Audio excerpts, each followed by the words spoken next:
Hola, mi nombre es Roberto Ramírez Basterrechea, soy doctor en Economía Política y experto en gobiernos y ciudades digitales. Les doy la bienvenida a este canal Gobernanza Ciudadana y Digital, en un mundo donde la tecnología define nuestras interacciones, gobiernos y sistemas democráticos. Te quiero darle la bienvenida hoy a este canal Gobernanza Ciudadana Digital. Hoy tenemos como invitado a Guillermo Salas, conocedor de varios temas. Yo voy a dejar que él se presente y nos pueda explicar un poco más y de ahí vamos avanzando. ¿Cómo estás, Guillermo? Bienvenido. Hola Roberto, muchas gracias por la invitación. Sí, déjeme contar un poquito lo que he vivido y mi relación un poquito con el tema de lo que está pasando en Venezuela. Ok. Luego el referéndum, voy a empezar bien desde el comienzo. Igual que todos los venezolanos, eso fue el 15 de agosto del 2004, fue votar en un referéndum en el que supuestamente se podía sacar a Hugo Chávez de la presidencia de la República, ¿no? Yo recuerdo que, bueno, yo voté inocentemente en las máquinas de votación que se estaban estrenando en aquel día.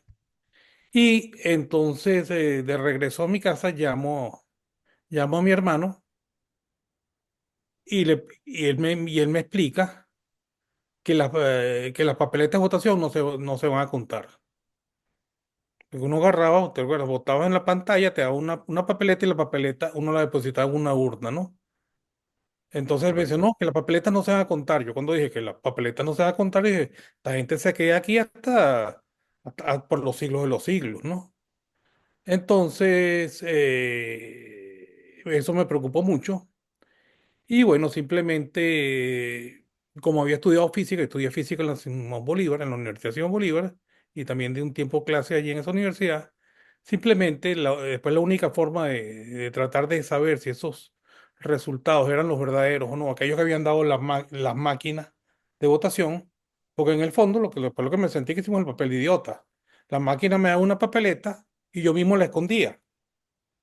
Que eso fue, si se pone a ver eso, lo de te dan una papeleta y el mismo votante esconde la papeleta. Así fue como lo vi. Yo dije, mira, con esto no vamos a salir nunca mientras esté este sistema. Entonces, ahí me dediqué un poco a estudiar la parte numérica, los conocimientos que tenía un poco de matemática que había agarrado durante mis estudios de física y ponerlos casi al servicio de saber si nos habían estafado o no. Pero en realidad pues no fuimos los únicos. Entonces, después de eso se formaron varios grupos que casi Ujú, nos, en la clandestinidad, y casi ujú, todos eran de grupos académicos, casi todos eran matemáticos, físicos, computistas, que se ujú. pusieron que nos pusimos a investigar cada uno por su lado, casi sin interrelacionarnos entre nosotros, este, si esos resultados, usando mecanismos numéricos, eran o no los verdaderos. Ok, fruto de ese trabajo se publicaron en esta revista Statistical Science. Ujú, Esto es sobre el referéndum Tanto es así que esta revista, que tal vez la más prestigiosa de matemática estadística del mundo, le dedicó una sección entera ujú. al referéndum de 2004 en Venezuela. Te Ok, digo, Roberto, que si hubiera habido unos políticos serios, estos artículos hubieran acabado con el sistema de votación ese en Venezuela que se usa. Desgraciadamente fue la misma mesa de la unidad, no solo que no le prestó atención a estos artículos, sino que ellos mismos los sabotearon. Pero esa es otra historia, ¿ok? Un poco ok. después, Ujú, a raíz de todos estos, el tema, la verdad, quedamos estudiando el sistema electoral venezolano. Después pasamos el grupito, nos unimos, hicimos una especie de ONG. No era una ONG, en realidad era una página web que se llamaba Esdata, tratando de desnudar todo el sistema electoral venezolano que está podrido desde el registro electoral hasta el sistema de votación. Por cierto, en esos artículos que están en Statistical Science se deja entrever perfectamente cómo es que el sistema hace la trampa. Ese sistema que nos puso Jorge Rodríguez es absolutamente tramposo. Pero el problema ujú, no solo que Jorge Rodríguez nos pusiera la trampa. El problema es que esto se convirtió, que el sistema fuera tramposo, tramposo el registro electoral hasta el escrutinio de los votos, incluso hasta la totalización. Entonces se convirtió en una verdad inconveniente para los políticos. Los políticos lo que siempre han buscado es llegar a los puestos de... Cuando te eh, refieres a políticos, o sea, no personas en sí, sino te refieres a los partidos políticos que estaban o que están en este momento tomando esa posición de oposición, o te refieres al partido político del oficialismo que está no, no. gobernando en este momento el Ajá. país. Ujú, Es impresionante. El partido el PSUV, no sé cómo se llamaría en aquel tiempo, no era quien nos atacaba. La ujú, verdadera neutralización, porque lo que hicieron fue neutralizar todos estos o anular todos estos esfuerzos, fue los partidos de oposición. ujú, Recuerdo que en aquel momento, sí, María Corina sí estaba, ella sostenía que las máquinas eran tramposas y ahorita, y que no había salida electoral, ahorita ella tuvo un cambio importante en su actitud ante este sistema. Ella incluso ujú, decía que no había salida electoral, cosa que yo comparto y que creo que una vez he mostrado, no que se demostró una vez, sino que se ha demostrado 1000 veces. Y créeme que las demostraciones estas son, hay una que es asombrosamente sencilla, que no la hice yo, sino que la hizo incluso un matemático que pertenece a la MUT, que claramente se roba, o sea, todas las máquinas adulteraron los resultados. No hay otra explicación. Incluso logramos entender cuál era el mecanismo que usaban para alterar los resultados. Sin embargo, un silencio tremendo con respecto a eso. Este, todo esto se reactivó un poco en, por supuesto, a nosotros como decíamos una verdad que para ellos era inconveniente, y no solo eso, sino que para la opinión pública, quienes luchaban contra el régimen o el liderazgo de la gente, sobre todo promovido por los medios de comunicación, eran los políticos, y los políticos lo que querían era llegar a los puestos, necesitaban pasar por la elección, entonces simplemente lo que llaman ahorita nos cancelaban. Y de las maneras más grotescas que te puedes imaginar. Todo eso, entonces, Fíjate. ajá.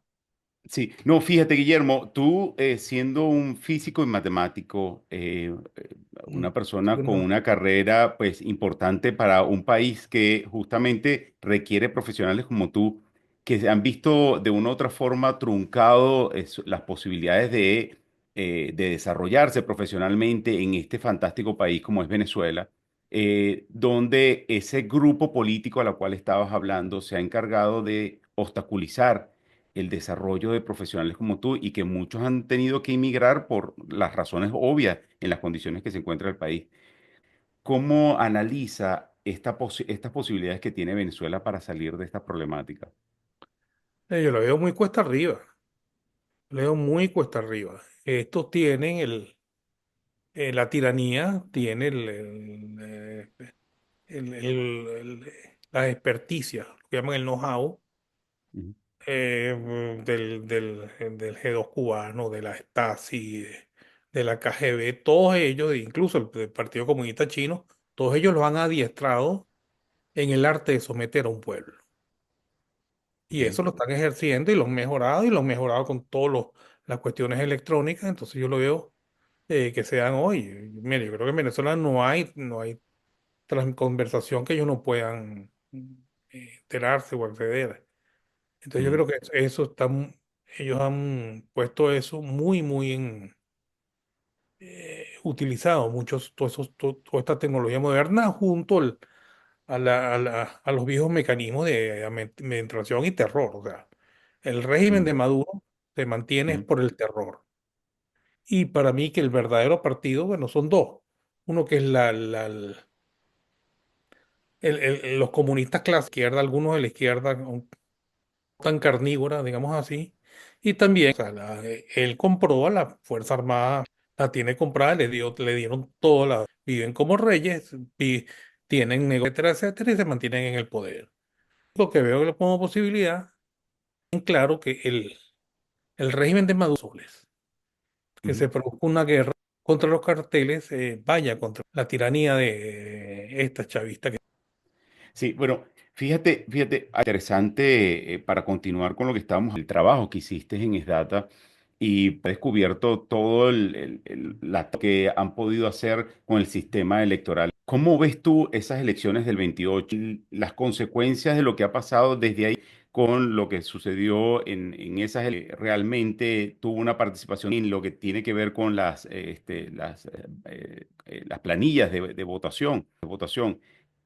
¿Cómo ves tú esto, como el 28? ¿Cómo ves tú ahora el sistema electoral venezolano? El gran cambio no se dio en el 21 del 2024. Creo que el gran cambio se dio en noviembre de 2020. Vienen las elecciones entre y Donald Trump. Luego, en realidad ellos tenían algo de información en los servicios americanos de qué es lo que pasaba en Venezuela, pero mientras no les pegaran en carne propia no se preocupaban. No era problema de ellos, en realidad hay que entender, es problema sobre todo de nosotros.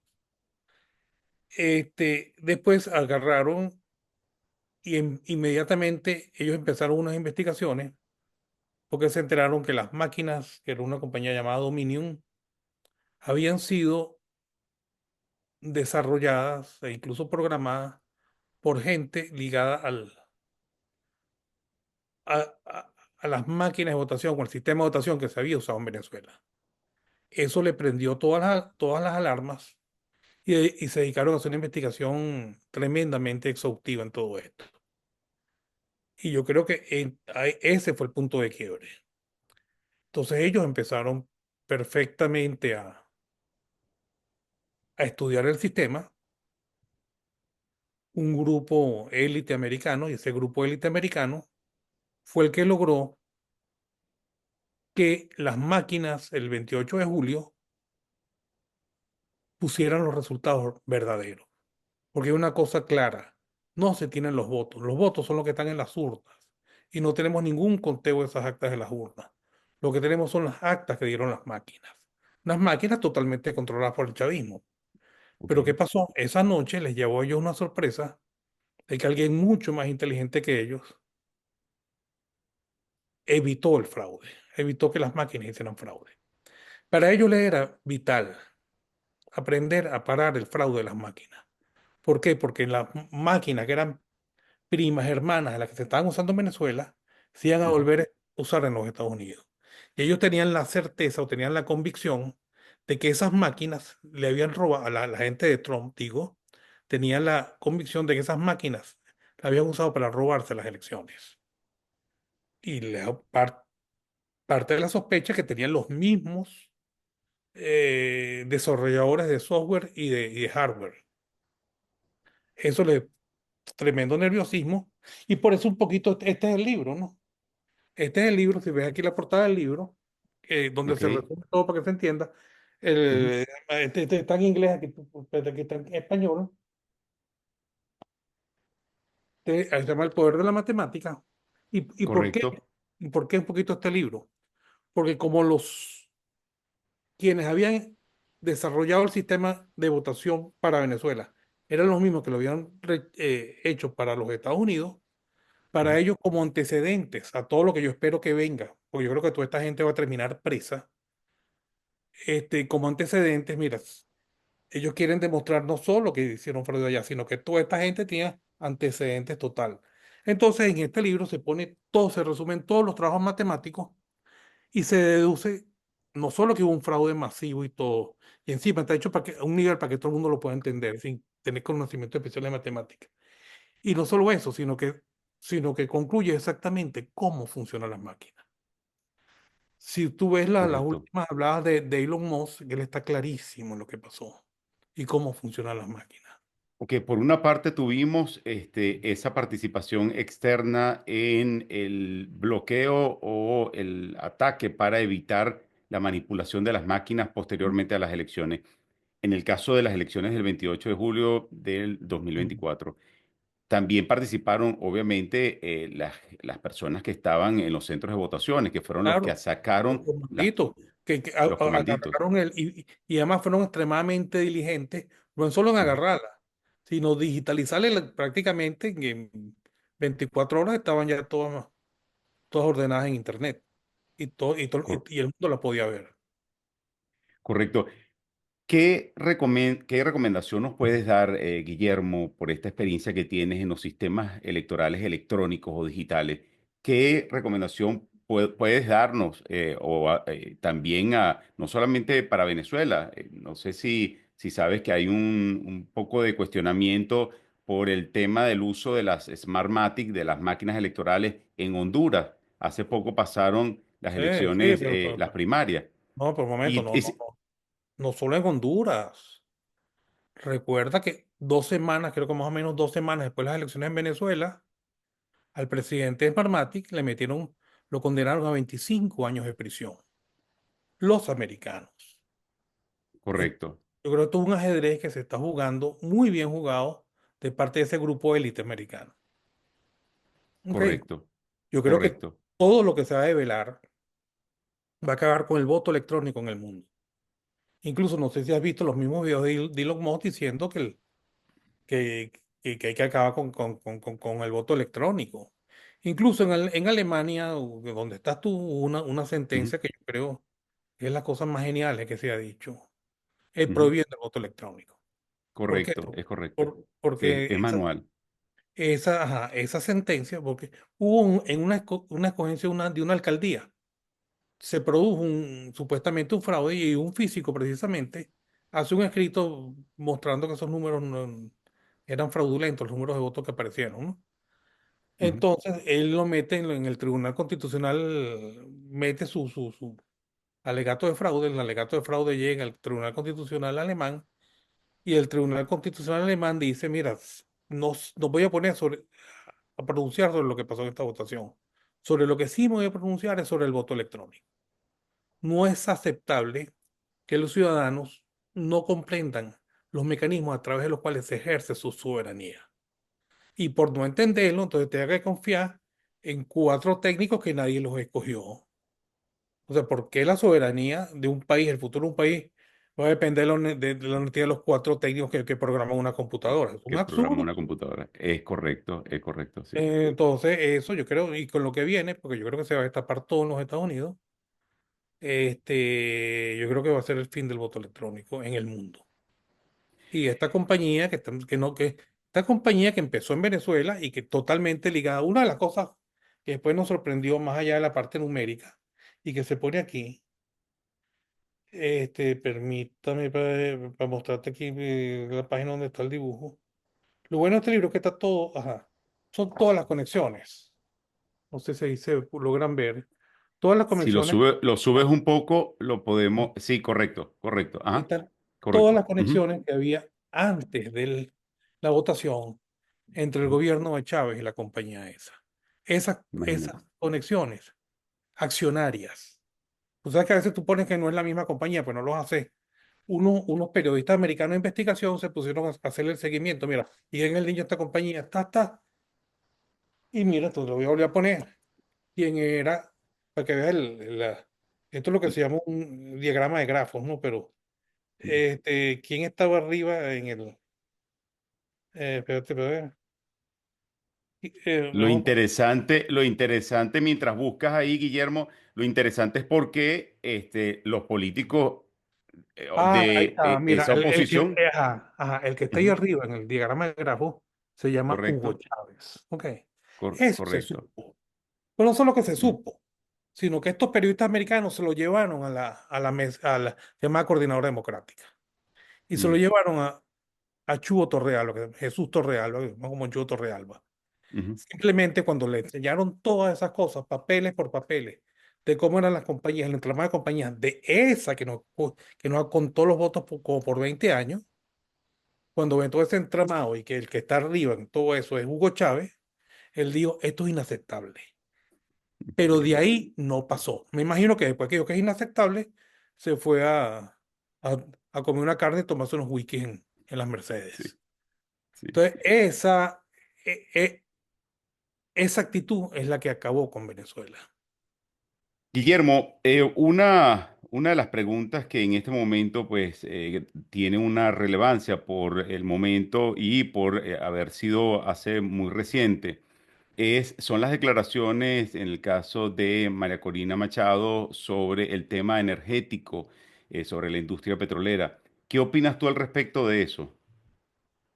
Mira, Roberto, la verdad que sobre si lo que ella expuso sobre el negocio petrolero es correcto o no, la verdad que yo no me voy a pronunciar sobre eso porque, bueno, es un tema del cual no sé, pero lo que sí me voy a pronunciar es sobre la actitud que tanto tomó Edmundo González, que fue el que habló primero, como María Corina. Ellos hablaban como si ellos controlaran el negocio petrolero en Venezuela.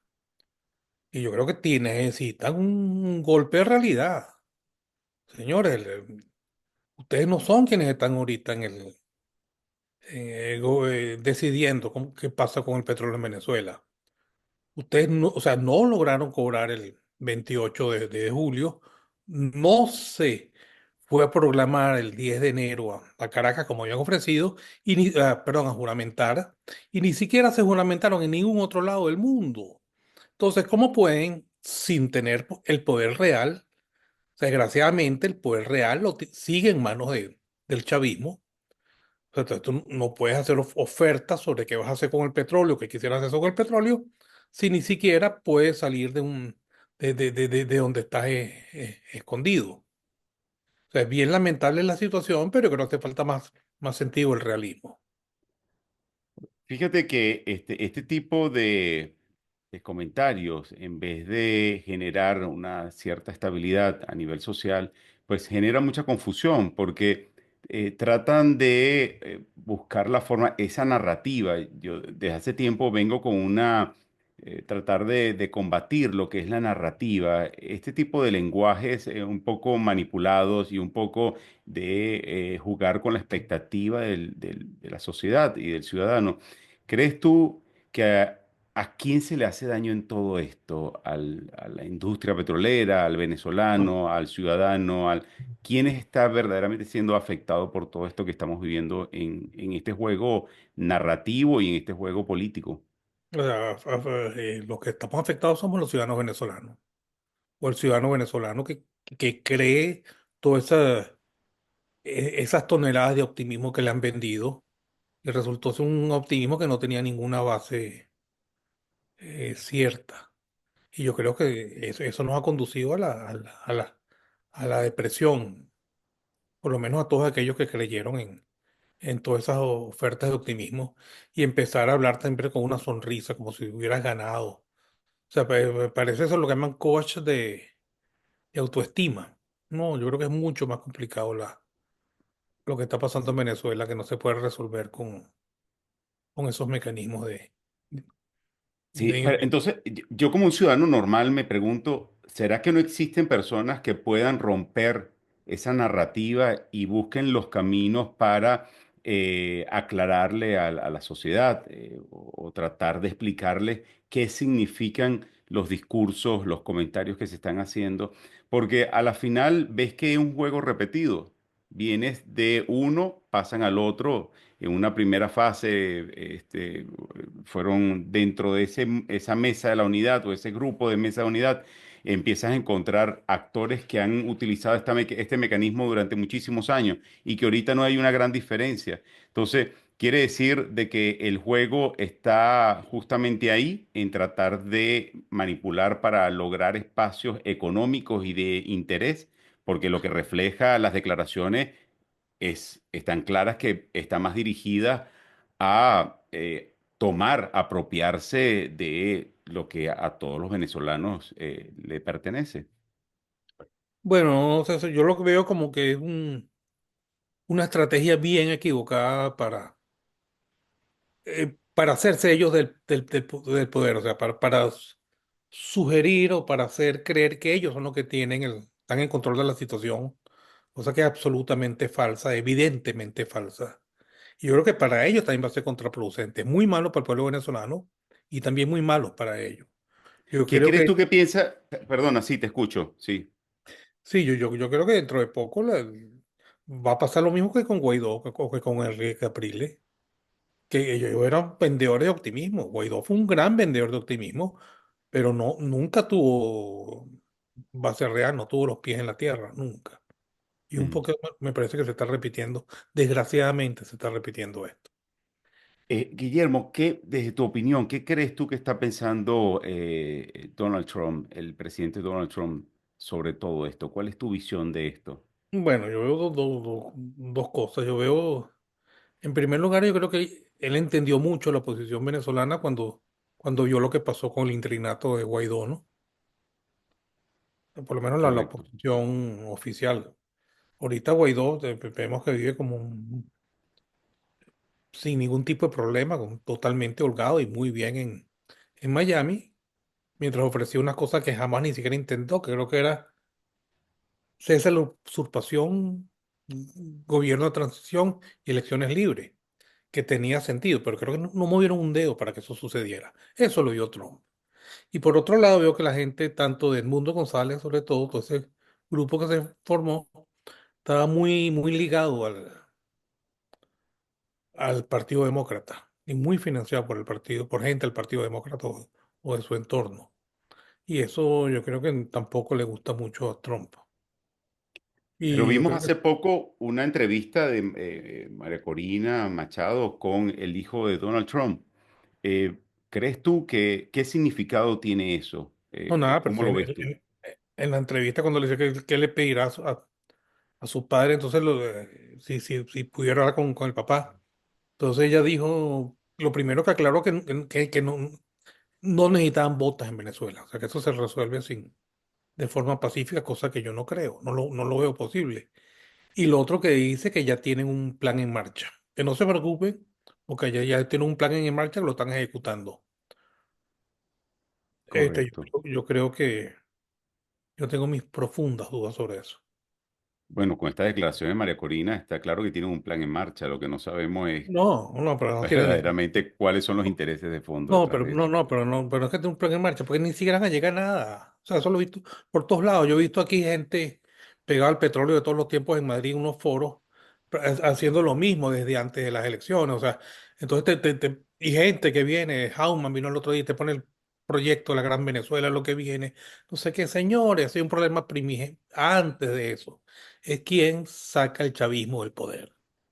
Y ese es el tema del cual nadie quiere hablar y el cual todos prefieren, no, después que lo quiten, entonces yo sí te hago un plan económico perfecto y no sé qué cosa. No, señores, hace falta realidad. Guillermo, el tiempo se nos ha acabado. Encantado de haber compartido contigo, sobre todo escuchar tu experiencia y lo que significa el voto electrónico, lo que significa para un país el dejar en las manos de un par de personas el futuro de un país. Y bueno, mejor que experiencia que la que tiene Venezuela, pues ninguna. Te agradezco muchísimo que hayas compartido estos minutos conmigo y bueno, siempre bienvenido, Guillermo. Bueno, muchas gracias, Roberto. Estamos a tus órdenes. Gracias, un fuerte abrazo.